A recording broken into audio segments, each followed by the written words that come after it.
thank you so much for joining us for the virtual dialogue today on the really critical topic of AMR. My name is Shonali Johnson. I'm the Head of Knowledge, Advocacy and Policy at the Union for International Cancer Control. And today we're going to be talking about the crucial role of data in addressing antimicrobial resistance for cancer care. I'm just going to give a very quick introduction. Most of you on the call know what it is, but it's a very big issue for the cancer community because it is a growing public health issue that needs attention globally. But for the cancer community, without working antimicrobials, including antibiotics and antifungals, routine surgery and life-saving treatments like chemotherapy can become life-threatening. As many as 1 in 5 cancer patients undergoing treatment are hospitalized due to infection, and antibiotics are the main line of defense. In fact, infection is one of the leading causes of death in patients with cancer.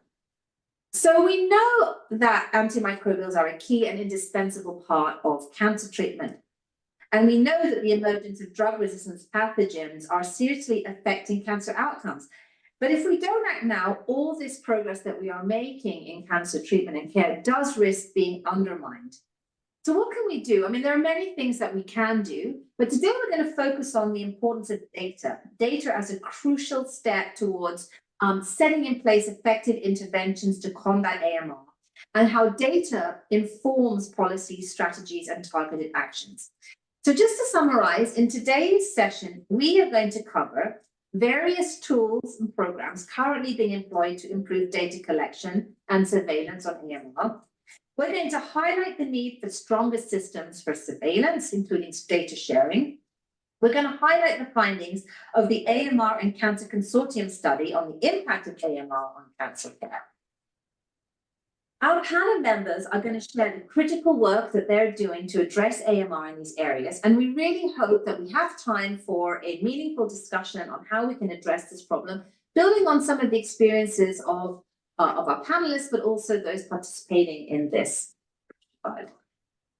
So before we get started, I just want to encourage our listeners to please post your questions in the Q&A box so that we can have a vibrant Q&A session at the end. Like I was doing, but for different reasons, please do mute your microphone so that we don't have any background interference, okay? And with that, I want to introduce our first speaker. So our first speaker is Dr. Olga Tosas-Oge, who is an infectious disease epidemiologist in the AMR division at the World Health Organization's HQ in Geneva. She was previously senior scientist focusing on AMR research at the Department of Global Health and Tropical Medicine at the Nuffield Department of Medicine in Oxford University, UK. Previously, Dr. Oge was principal epidemiologist at the Directorate of Infection of Guy's and St. Thomas NHS Foundation Trust and at the Clinical Infection and Diagnostics Research Centre at King's College London. She was also honorary lecturer at the Department of Infectious Diseases, King's College London, and has been a consultant epidemiologist for the WHO Global Tuberculosis Programme. So welcome, Dr. Oge. And you're going to talk to us now about WHO's Global Antimicrobial Resistance and New Surveillance System, known as GLASS. Over to you. Oh. Thank you. I'm sorry that you had to go through this long introduction. I thought it could just be one sentence, the latest job post. Pleasure to be here. Thank you very much. Yes, indeed, I'm going to talk about what it is that WHO is doing to remedy the scarcity of data that we have about AMR globally, which is essential to actually measure the effect of interventions to reduce it. Next. So the global antimicrobial resistance and use surveillance system started in 2016, and it's been evolving, and more countries are contributing this data voluntarily, up to the point that in 2022, we had 116 countries engaged, and 87 of which were able to provide data. And this now has increased to 123 countries, of which 91 produce or report AMR data for at least one infectious syndrome. So this has been the first phase, but now we're looking to expand this and improve these very solid bases that we have. One of the things that we need to do to be able to inform better treatment is moving from aggregated data to individual level data. This is something we are planning to implement as of now. Some of the countries are already contributing this data. We're also beginning to disentangle the molecular basis of AMR by asking for molecular data on AMR. We are covering more infectious syndromes, more pathogens, and more antibiotic combinations. We are getting much more thorough analysis by getting some testing coverage data in each of the countries to see whether the data is representative of the whole population or only a subset. And in general, we're looking to implement complementary methods to address the global scarcity of AMR. Over to the next slide, please. So this is just a quick summary of how we've expanded from having 8 key pathogens that we do surveillance on to now having 13 as of 2024, and expanding the number of specimen types that we consider from 4 to 9 specimen types. So this is increasing with most of the data really coming from E. coli, Klebsiella pneumonia, and Staphylococcus aureus bloodstream infections. Over. So, but we do have still some challenges, and the problem that we have is that there is undocumented sources of variation in the rates of AMR that limit our interpretation of surveillance data. For example, when we see high rates of resistance in one setting, but low rates of resistance in another setting, we do not know whether these are genuine differences or these are differences due to operational characteristics of the surveillance program in place. For example, one country may be contributing all their isolates from tertiary care sites that are treating complicated patients with more likelihood of resistance to AMR, whereas other sites may have a much more broader coverage, contributing as well many primary sites where the risk of resistant infection is not as high. So there is all these undocumented sources that limit our interpretation and therefore our ability to understand whether trends are going up, down, and measures to mitigate this. Over. So a solution that has worked very successfully in other disease programs is to implement these complementary approaches. So on the one hand, we continue to strengthen routine surveillance, but on the other hand, we actually go into these countries and do national surveys of AMR, getting a completely representative sample of isolates and infection cases across the entire health system in a country. These surveys have greatly contributed to evidence-based policy development and advocacy and diagnostic and treatment capacity in other disease programs such as tuberculosis. Over. One of the beauty of these national surveys is that they provide much more information than the routine surveillance. Routine surveillance that we receive from countries currently typically involves only infection isolates and whether these infection isolates are resistant or not. More and more countries are beginning to also provide the numbers of sampled patients. But this national AMR prevalence surveys, what they do is they measure many more things. They measure what is the amount of people that access healthcare. Of these, how many have an indication for culture, for a microbiology culture. And this is because they do active case finding using very stringent definitions of what clinical infection means. And then out of this, how many actually have a positive infection and how many have a resistant infection. This is crucial to build many key statistics that allow us to understand what are the needs in each of these countries for microbiology diagnostic services. We can forecast how many people is in need of microbiology, and this can build a strong rationale for funding in places with limited resource settings that currently don't have any access to blood culture bottles. Over.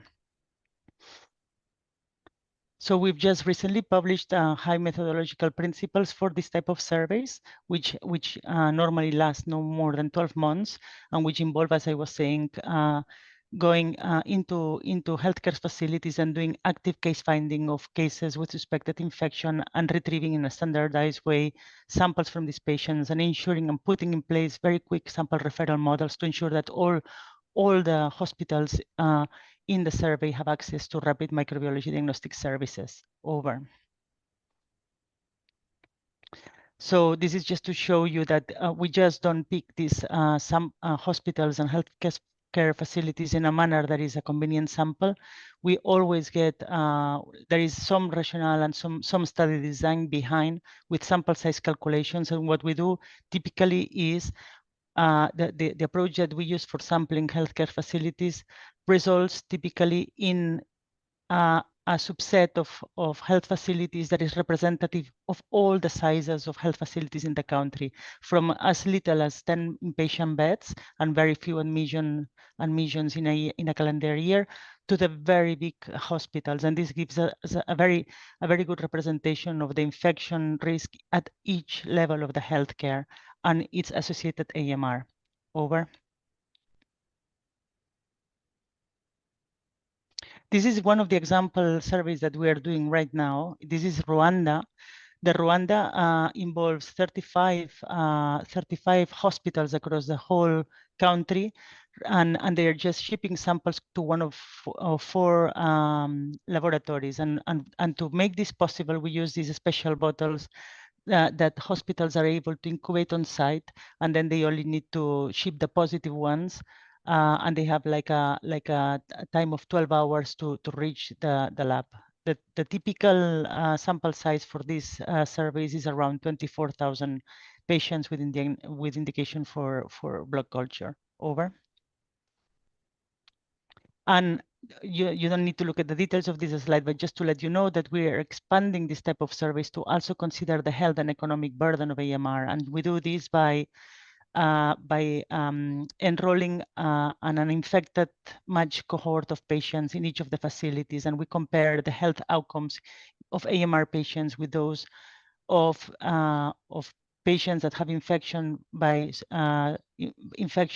susceptible organisms to antibiotics, and those that have no infection at all. So this is the type of work that we're also building on top of these surveys. Over.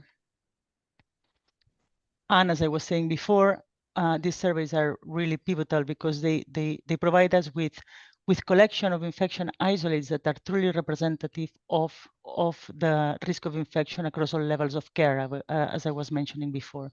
And so what we're doing is we're aiming to sequence all these isolate collections, and this is giving us information to be able to characterize what mutations truly confer resistance. So it's contributing to the WHO catalog of genetic variants, thus allowing researchers and clinicians all over the world to be able to interpret what mutations truly are associated with resistance and which not, and in turn help develop better diagnostics.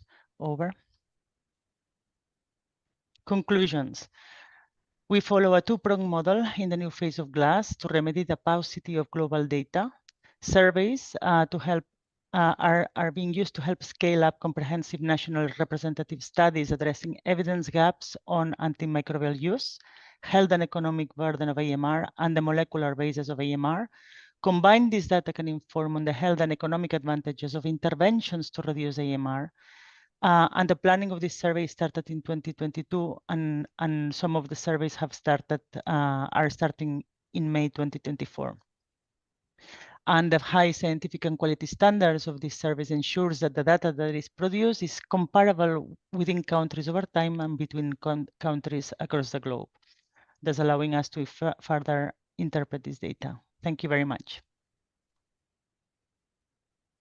Thank you so much, Dr. Oge, for that really comprehensive look at GLASS. And I think, we can return to some questions for you on how GLASS works and some challenges for GLASS in collecting data later on. I have some questions for you on this really great program. Now we're going to go to our second speaker, who's Dr. Holly Reiner-Jones. Holly has been the head of the Fleming Fund since November 2021. She has led on grants of multilateral agencies, as well as overseen the independent evaluation of the program. Holly has experience working in central and local government and in the charity sector, including roles in strategy and governance for the British Red Cross. So you bring a really wide range of experience to your work, Holly, and this is also very much a global emergency. So we're really looking forward to hearing you talk now about the Fleming Fund's work in global AMR surveillance and in strengthening national surveillance systems. So please go ahead. Thank you very much. And I should clarify at the outset that I don't have any doctor credentials, so I'll just make that clear before I start. Thank you for the invitation to present at this event.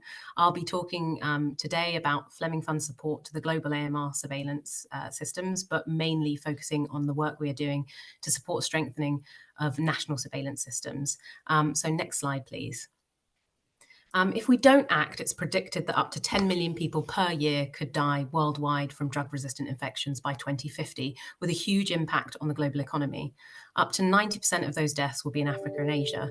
The Fleming Fund is the world's largest official development assistance funded program, supporting low and middle-income countries to strengthen their surveillance systems, generate data, and use antimicrobial resistance data to reduce drug resistance. The programme was established in response to the 2016 UK AMR review, the WHO's AMR Global Action Plan, and the IACG's AMR framework, which called for funding to improve public health surveillance in AMR. We support public health surveillance, which will help improve patient health, inform national health policies, and warn of emerging threats. Next slide, please. The Fleming Fund supports 21 countries across Africa and Asia to tackle antimicrobial resistance. Our focus is on low and middle income countries in these regions because, as the data shows, they are expected to bear the heaviest consequences of the spread of AMR. We invest in strengthening surveillance systems through our portfolio of country and regional grants, as well as global projects and fellowships. These grants and activities are run by a number of different partners, including the Fleming Fund Management Agent, Mott MacDonald, and multilateral organisations, including WHO, FAO, and WOA, which is the World Organization of Animal Health, for any that don't know the acronym, the updated acronym. And we'll soon be working with UNEP. We also partner with a number of other international organisations, and I won't go into the detail of all of those. The core and guiding principles of the programme are to ensure a focus on country ownership, alignment at all levels, sustainability of outcomes, working across One Health sectors. For phase 2, we have introduced a 5th principle, which is gender and equity. This is a commitment to reduce the impact of AMR on marginalised groups, to mainstream gender and equity, ensuring all of our activities do no harm, actively support inclusion, and prevent discrimination. Next slide, please. Just a bit of a warning, there's a bit kind of click-through animations on this slide, so you'll have to kind of bear with me. But in 2016, following the United Nations General Assembly, WHO released the Global Action Plan, which included a pillar highlighting the need for improved surveillance, which is kind of highlighted in red. So click, please. This has led to most countries establishing AMR focal points, but also AMR coordinating committees and technical working groups to develop national action plans. To guide surveillance, WHO has also released the global AMR surveillance system GLASS, which obviously Olga just talked about in the previous presentation. The red boxes here show where the Fleming Fund has been active in supporting countries to provide data into GLASS. Click, please. And Fleming Fund has supported countries to develop national surveillance guidelines, but also strategies based around a roadmap document. Could you click again, please? I think this is the final one. And there are also equivalent guides to surveillance in animal health. Next slide, please. So during the first phase of the Fleming Fund, which was from 2017 to 2022, partnerships with countries really focused on laying the groundwork for strengthening surveillance systems for AMR. This has included supporting lab renovations and purchasing equipment, consumables and reagents, but also training staff and providing more in-depth training, support and mentoring through the Fleming Fund Fellowship Scheme. Antimicrobial resistance and use surveillance systems have been strengthened through support to national bodies, including coordinating committees, secretariats, and technical working groups. Frameworks for AMR so antimicrobial resistance and antimicrobial use surveillance in humans and animals have been developed and implemented. This has largely been human and poultry surveillance in the first phase, with passive surveillance in the human health sector and active surveillance in the animal health and environment. The table on this slide just highlights the range of resistance, use and consumption data across these sectors, including human health, animal health, environment and food safety. In the first phase, there was also work undertaken to build foundations for the use of AMR surveillance data, with activities supporting data analysis, interpretation, sharing at national and global levels through, again, WHO's GLASS, but also FAO's INFARM and WOHA's ANIMUS. Next slide, please.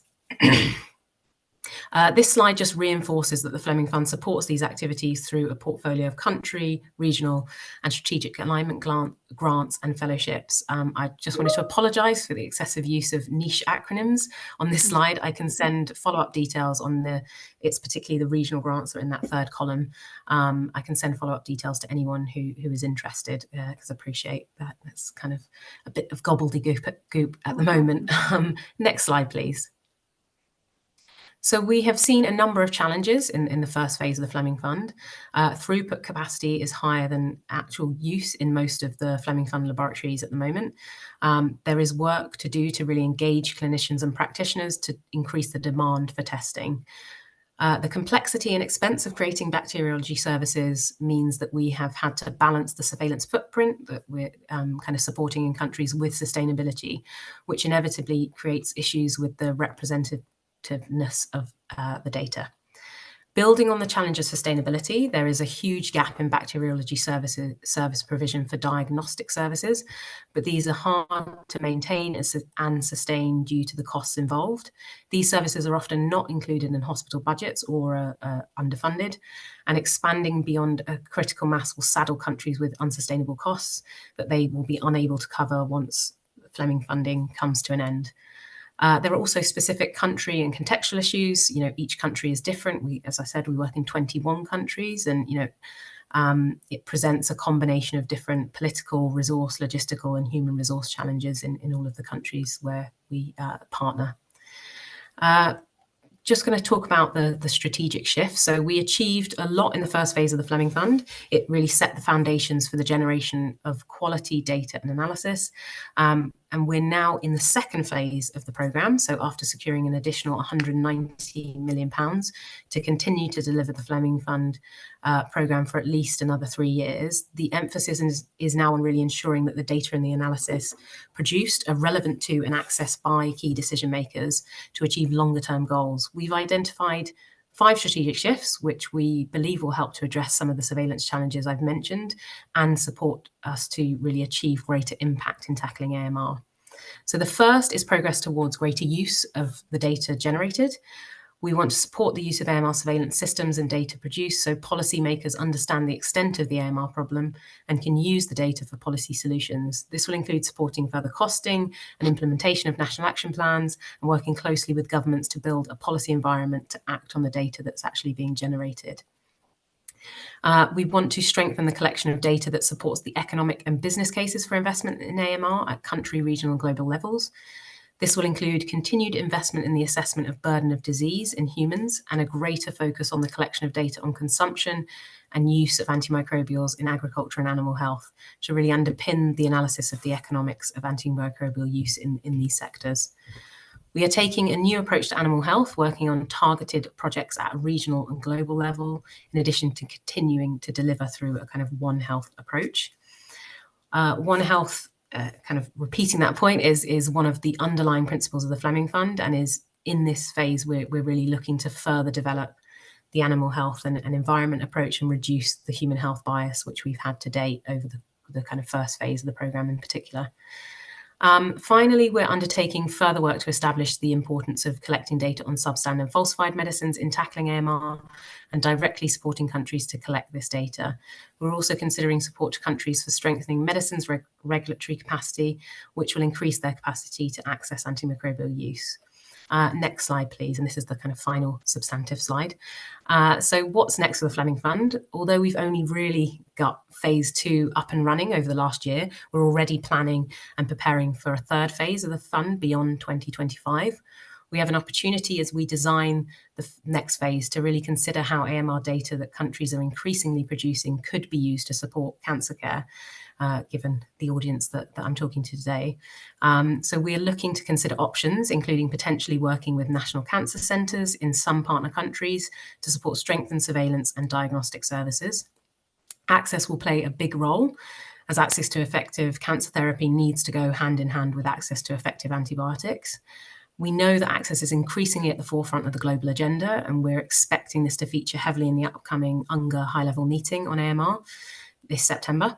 Ahead of that, the UK is actually hosting a meeting next month on the 16th of May at the Royal Society, and this is a kind of precursor to the high-level meeting, a kind of in the run-up, and we're considering what could be covered on access as part of that event. So it is something that's very much at the forefront of our minds. We're still at the very early stages of kind of phase 3 planning, and as we are progressing our thinking, we'll be reaching out to discuss potential areas of new work with kind of relevant organisations and stakeholders. I think there's just one more slide, and that's just really a link to our website where you can find out more information about the programme, and I'll stop there. Thank you very much.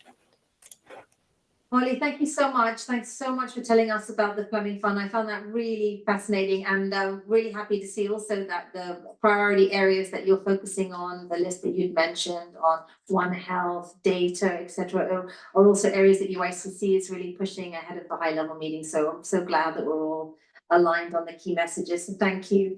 Our next speaker is Diane Flayhart, who is the Global Program Lead for Antimicrobial Resistance at BD, Becton Dickinson and Company. Diane works to champion and support the development of new antimicrobial resistance program initiatives in global awareness, infection prevention and control, and antimicrobial stewardship. Diane also leads efforts for the Antimicrobial Resistance Fighter Coalition, which is mobilized by BD. So Diane, it's an exciting presentation that we're going to hear from now from Diane on the AMR and Cancer Consortium, which is a study on the impact of AMR in cancer care. And Diane is now going to talk us through the finding of this study. So over to you, Diane. Thank you, Sonali, and thank you to inviting me to be part of this panel. And it's great to hear about all the important efforts being done to create data sets to inform policy and local efforts as well. Next slide, please.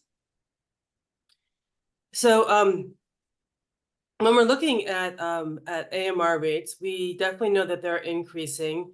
And in fact, those AMR rates are driving additional need for surveillance and sustainable development goal targets, specifically around bloodstream infections due to selected antimicrobial resistant organisms.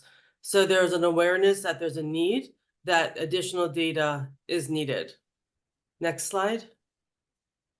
However, while the data that shows that the burden of drug-resistant infections continues to grow, it doesn't show the impact to vulnerable populations. So there was a question, do we need to be looking at it? Does drug-resistant infections and the incidence of infections, do those look different in cancer patients versus non-cancer patients? And while there are publications at a hospital or healthcare facility level, there haven't been as many broad analysis to understand the scope of the disease and the burden in the cancer population. In fact, there was a op-ed written by Cynthia Sears from Johns Hopkins, mentioning that no longer are the tumors solely responsible for patient cancers, for patients with cancer when they die, but many times it's the superbugs that are causing these patients to get sick. And then there's another publication clearly stating that the lack of data in the etiology of infections, specifically in oncology patients in the US, was lacking, and it really needed to be filled. There was a gap there. So this is how the Cancer and AMR Consortium came to be. We started to see this opportunity to fill that gap in data, to say, can we look at the impact of AMR in the cancer patient population specifically? And the Cancer and AMR Consortium is a group of organizations and thought leaders. It includes the AMR Action Fund. The UICC has an AMR task force, and many of those members are part of the team, as well as other leading clinicians from the US and Canada. And the phase 1 of the study is to look at the incidence and prevalence of these pathogens in oncology patients. Next slide. So we wanted to look broadly across all pathogens. So in the data analysis that we completed, we looked at gram-negative organisms to include both Enterobacterales as well as non-fermenters. And then we also looked at fluoroquinolone resistance, multi-drug resistance, carbapenemase non-susceptible, and ESBLs. For gram-positives, we looked at both Enterococcus and meth-resistant Staph aureus. And then we also analyzed fungal pathogens. Next slide. And in order to do this, what we did was we looked across a large segment of data that included about a little over 4.5 million patient admissions. And of those patients, through those admissions, about 6% of them, or about 300,000 patients, were defined as being a cancer patient. And patients were defined as cancer if they had received cancer medications or they were on a unit that was defined as a cancer unit. There's a second study that will be presented this week at ECCMID that speaks to the outpatient data. Today we'll focus on the inpatient data. Next slide. So this is the findings. So as I mentioned, several million patients were analyzed. And what was seen was that the incidence of VRE and fungal pathogens across all sources, body sources, sample sources, was twofold higher. And AMR in gram-negative pathogens was approximately 1.5-fold higher in cancer patients. So overall, the cancer cohort had a significantly higher incidence of AMR than the non-cancer patients across all culture sources, except for skin and wound. So if you look there at the bar graph on this slide, you can see where all the sources are broken down. And like the first 2 bars are the fluoroquinolone resistant gram-negatives. And you can see where all the different sources had significant increases in the cancer population. But you can also see where majority of those isolates in the orange were from urine. However, if you look at the green, that would be the blood sample. So still a significant amount of pathogens in the blood as well. Can I just remind everybody to put their mics, please? Thank you. And then and as you look down the chart, you can see that those findings are very similar. Next slide, please. When focusing specifically in on blood, as we talked about in the beginning of my presentation, bloodstream infections have significant mortality. They're the second leading cause of death in the Graham report associated with AMR. So looking specifically at sepsis, you can see here that for the fluoroquinolone resistant isolates, they had a 125% increase in incidence, 190% increase in the carbapenem resistant isolates, and ESBLs 127% increase. And you can see there across the other bars, significant increases, with the least difference being seen in meth-resistant Staph aureus, which may indicate that hospitals have had good focus on infection prevention from a meth-resistant Staph aureus perspective, but still challenges across all the gram-negatives. Next slide, please. So in conclusion, hospitalized cancer patients have a 1- to 2-fold increase in AMR in certain key pathogens. And these findings highlight the need to enhance both infection prevention and control, as well as antibiotic and diagnostic stewardship efforts to better identify infections more quickly and allow for the development of antibiograms to guide antibiotic prescribing more effectively. Thank you very much. Thank you so much, Diane. Yeah, those are very sobering statistics that you're showing us. Thank you very much for talking us through the AMR and Cancer Consortium study. Our next speaker is Scott Howard, who is a pediatric oncologist, epidemiologist, and information scientist who specializes on oncology supported care and program development in low and middle income countries. Scott's research uses integrated information systems and networks of experts to streamline healthcare and research. He founded Resonance to amplify health everywhere through research, education, and technology. And Scott is currently Deputy Director at the Iolian Hematology Oncology Center in Yerevan, Armenia, and also serves as the Global Development Officer in Hospital Sant Joan Diu in Barcelona. I'm sorry that I really butchered all the names of everything. You're doing very well.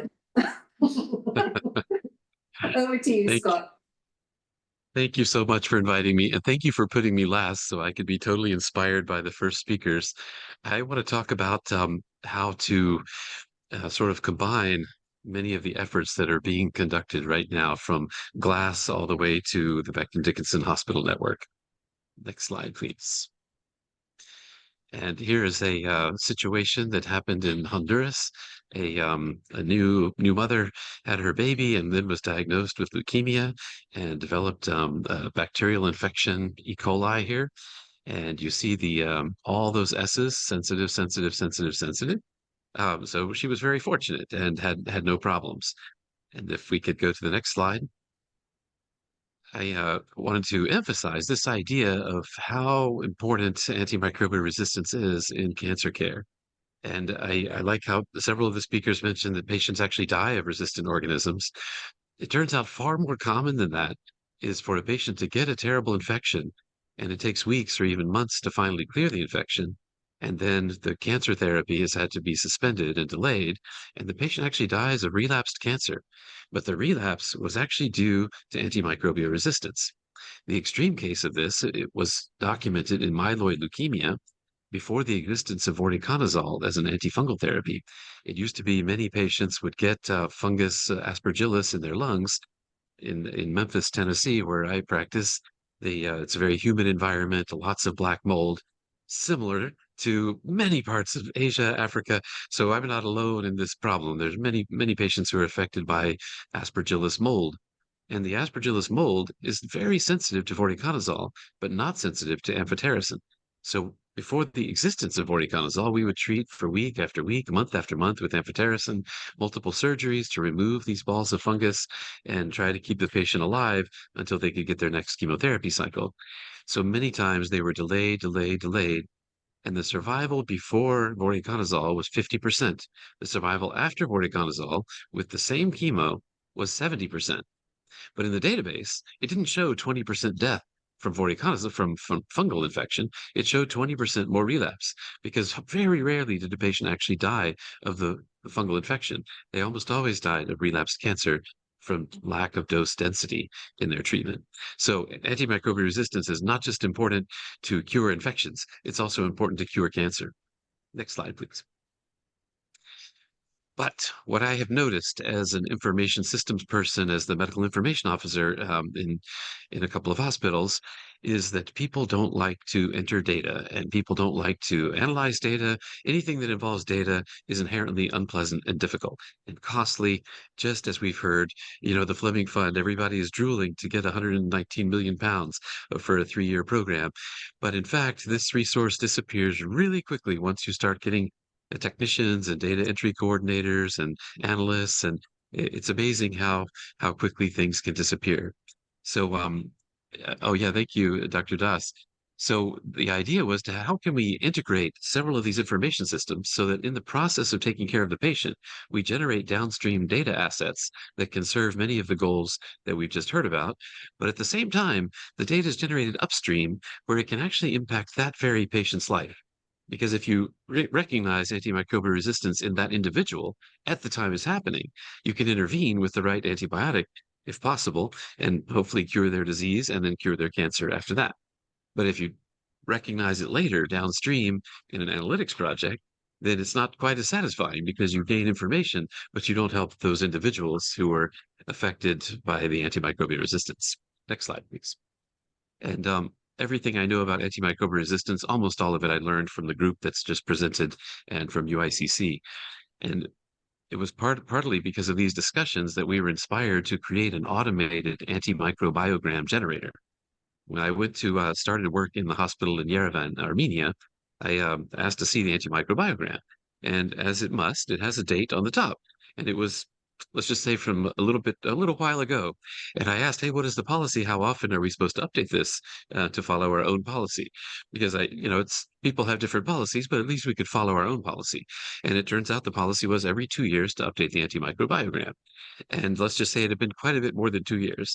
So I started asking my friends whenever I'd go visit a hospital somewhere else in the US or anywhere else, say, hey, when was your last antimicrobiogram and what's your policy?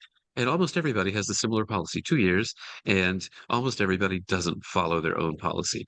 So if you can automate it, you take the work out of it. So this auto-generated antimicrobiogram is actually from 2 sources of free data. So one source is the microbiology lab. So they're measuring the sensitivities and putting it into a database, as they do for the medical record. And the other thing is the R statistical package. So the R statistical package has a whole module called antimicrobiogram generator, and you feed in the data from the cultures and sensitivity profiles, and it spits out the antimicrobiogram. In the next slide, though, you're going to see how this becomes a virtuous circle that can lead to improved outcomes at the individual level and improved analysis at the downstream level. Yeah, next slide, please. So here you see the Resonance Patient Center, which is a free software offered by my organization, combined with the R package for antimicrobial resistance, which is a free software provided by the R Foundation. And then the output there you see on the lower right-hand corner, which is the automated antimicrobiogram. And then that data can actually feed right back into the Resonance Patient Center to tell the doctor what to do. So you detect that the patient has an E. coli infection. The antimicrobiogram says E. coli in our hospital is almost always resistant. The recommendation that goes back to the medical record says don't use the cephalosporin that you usually use. Instead, use a quinolone or something else, whatever is appropriate based on the antimicrobiogram. But there's one last magical part of this, which is because this is fed in real time by the patients at that hospital, it's context specific. So you're getting resistance patterns at the hospital, but you're getting them in real time, not a 2-year update, not a 3-year update, 5-year update, manually entered into a software, analyzed, and then published to the hospital, and then rarely reviewed. Instead, real time and integrated back to the medical record. So the real-time part is critical, but the second part is you can actually select sub-cohorts of patients. So you don't have to make an antimicrobiogram that includes 1-year-olds with asthma and 95-year-olds with colon cancer. The whole hospital has different kinds of patients. So you can make an antimicrobiogram that only includes patients with myeloid leukemia. They're very different from patients with other cancer or those with no cancer. Or you can make an antimicrobiogram that only involves urinary tract infections. You saw from Diane's presentation that urinary tract infections is a major source of positive cultures. So understanding urosepsis, sepsis, and urinary tract infection, these 3 are really different diseases, and each requires its own strategy, which can be based on strategy, site-specific, tissue-specific, and patient-specific data. Next slide, please.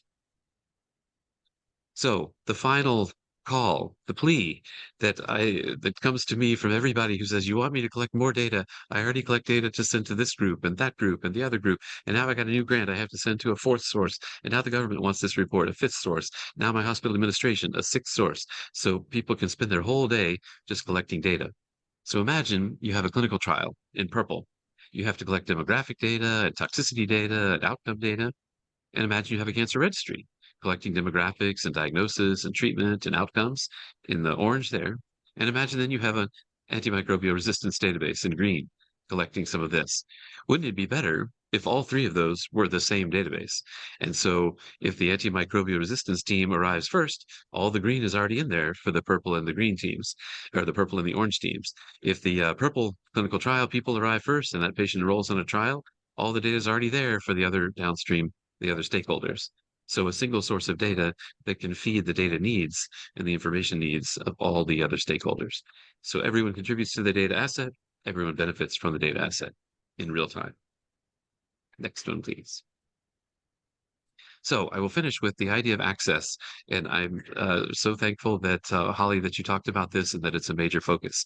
Because for me, the worst antimicrobial resistance is when you need an antibiotic for a bacteria and you don't have it. 200 years ago, there was no penicillin. So if you had a sensitive bacteria, you could still die from it because there was no penicillin to treat it. So green is an antibiotic or a microorganism that's sensitive to many antimicrobials. In yellow, sensitive to some antimicrobials, and in red, sensitive to nothing. So let's go to the next slide to see how this plays out in the patients. So now imagine on the left, you see the degree of microbial resistance, green, yellow, or red. And on the right, you see a country or a hospital that has access to every antimicrobial, like my hospital after we got the voriconazole. Not before the voriconazole, but after. So then you see that if it's green, the organism is sensitive and you have the antimicrobial, you're happy. If it's yellow, the organism is sensitive to some antimicrobials, but great, you have access to all of them, so you're happy. But if it's not sensitive to anything, that's the problem we're trying to prevent. So you're unhappy. In the next slide, we see what happens if you have some limited access to some antimicrobials. There are many hospitals right now today that have good antibacterials, but not so many antifungals. So if it's a sensitive organism, great, you're still happy. If it's sensitive to some things, you may be happy, you may not be, depending on if you have that particular thing. And if it's resistant to everything, you're done. So then the next slide, you see, what if you don't have anything? It doesn't matter if it was sensitive. It doesn't matter if it was resistant. It doesn't matter if it's intermediate. If you don't have that thing in your hand, you can't treat that patient. So in the final slide, we'll circle back to the mother. Her baby actually then developed a bacteremia. And it was, you see here, RRRR in the antimicrobiogram. The only thing it was sensitive to was tigecycline. And guess what? They don't have tigecycline in Honduras. So here's this baby had a sensitive microorganism in his blood and couldn't be treated. It was sensitive. It was resistant to many things, but it was sensitive to one thing. So is this a resistant organism? Well, yeah, it's resistant to some things, but we have to be very specific and not call it a resistant organism. We have to say it's resistant to that and that and that. And if it's resistant to everything I have in my hand to treat that patient, then I'm in deep trouble, even if it could be sensitive to something else that's available in Europe or US or other countries, but not in Honduras. In this case, their nonprofit was able to secure a supply and buy it through private channels and save this child's life. So the final slide is an emphasis on drug access and quality. So Holly, I see that we're twins. We actually have a drug access and quality network whose only mission is to help increase access and monitor quality of chemotherapeutics and anti-infectious agents. So I invite you all to join. It's a free membership. We have people of all types, from laboratory scientists who can measure drug quality to policymakers to clinicians. So whatever you do, you would be welcome here to help contribute. So thank you so much for inviting me. Scott, thank you so much for that presentation and, really bringing it back to the issues that people face, also not only patients, but doctors in routine practice. And that's really what it's about, trying to really get the data so you can diagnose exactly what the problem is. That really points also to the importance of diagnostics that you touch on there. So thank you so much. Now we have a good 10 minutes to focus on some questions. There was one that came through the chat from Dr. Das to Olga, who was asking about Rwanda in particular, and also then commenting that in his palliative care clinic, seeing patients with resistant infections. So you can take both of those, one is a comment, but one is a question if you'd like to talk about those palliative care settings as well. Olga, over to you.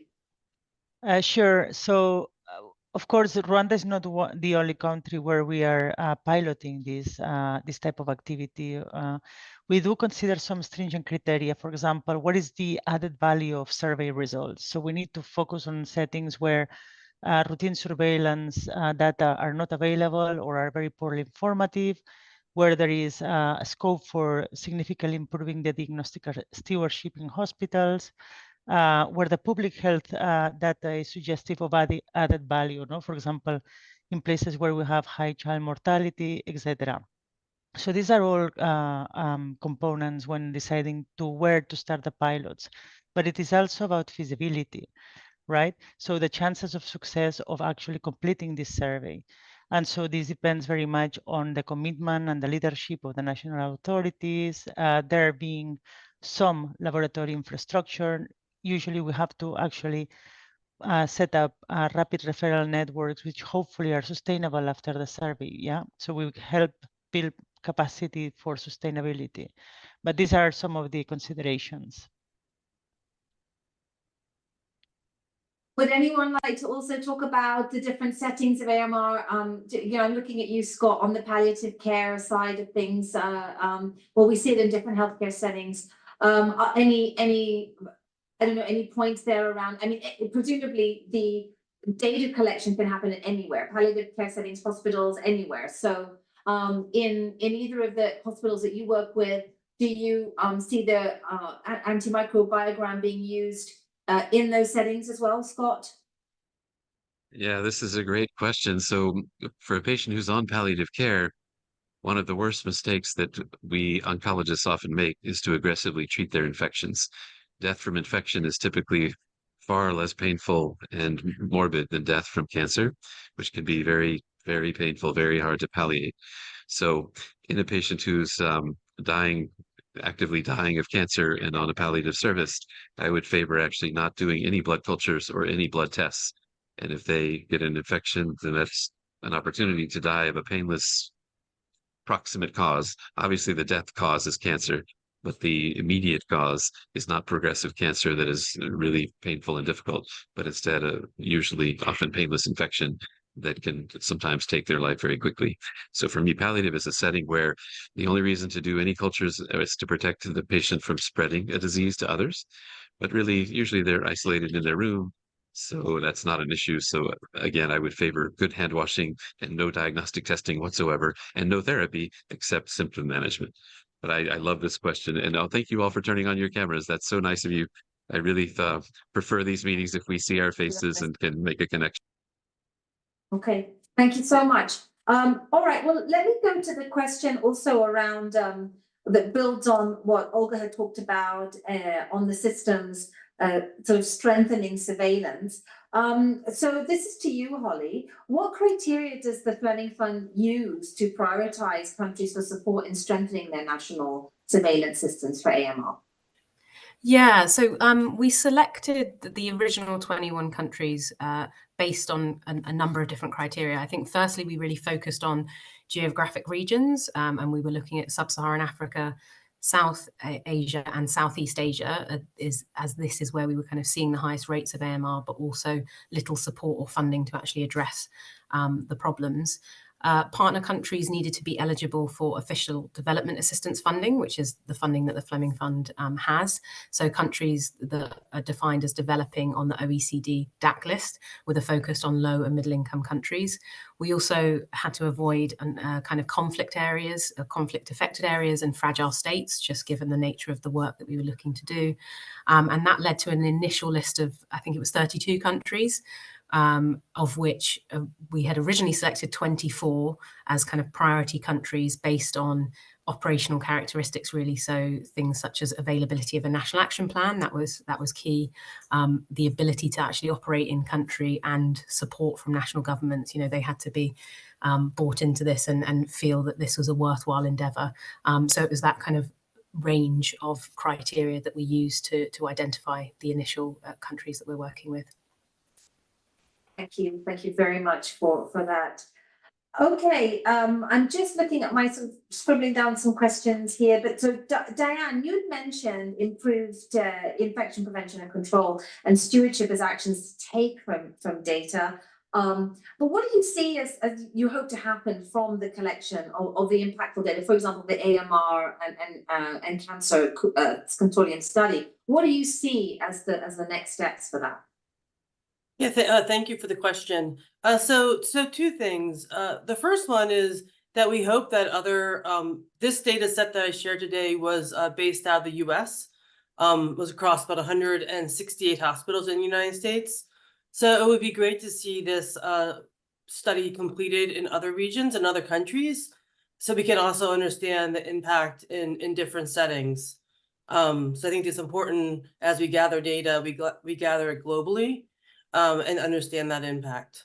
And then secondly, what we like to see with this data is that this data helps improve understanding of the burden of disease, and that we have a better advocacy around better development of newer antibiotics, better utilization of diagnostics, and then the stewardship aspect. So really, as we're leading up to the high-level meeting in at the United Nations this year, wouldn't it be great, even though it's an AMR meeting, that we have the cancer community join us there with a loud voice, recognizing that antibiotics are a critical tool that's needed in cancer care, and join our forces to really advocate for change. Thank you, Diane. I see a question here from Dr. Kim Vaipe. Is there any difference in incidence between cancer and non-neoplastic patients, I think you're saying?